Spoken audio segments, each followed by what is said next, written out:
السلام عليكم ورحمة الله وبركاته. اللهم في يوم الجمعة خفف علينا ثقل الأوزار وارزقنا معيشة الأبرار وامنع عنا برحمتك كل ما هو ضار وبشرنا بكرمك بكل ما هو سار واعتق رقابنا ومن نحبهم من النار يا رب. അല്ലാഹുവേ, ഈ വെള്ളിയാഴ്ച ദിനത്തിൽ പാപങ്ങളുടെ ഭാരങ്ങൾ ഞങ്ങളുടെ മേൽ നീ എളുപ്പമാക്കണമേ, ലഘുവാക്കി തരണമേ.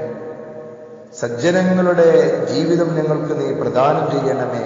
നിന്റെ കാരുണ്യം കൊണ്ട് എല്ലാ ഉപദ്രവകരമായ കാര്യങ്ങളെയും ഞങ്ങളെ തൊട്ട് നീ തടയണമേ, തടുത്തു നിർത്തണമേ. ഞങ്ങൾക്ക് സന്തോഷകരമാകുന്ന എല്ലാ കാര്യങ്ങളും നിന്റെ ഔദാര്യം കൊണ്ട് ഞങ്ങൾക്ക് നീ സന്തോഷവാർത്ത അറിയിക്കണമേ. ഞങ്ങളെയും ഞങ്ങൾ സ്നേഹിക്കുന്ന മുഴുവൻ ആളുകളെയും നരകത്തിൽ നിന്ന് നീ മോചിപ്പിക്കണമേ നാഥ. ജുമുഅത്തൻ ത്വയ്യിബ, അനുഗ്രഹീതമായ മനോഹരമായ ഒരു വെള്ളിയാഴ്ച ദിനം നിങ്ങൾക്ക് ഞാൻ ആശംസിക്കുന്നു.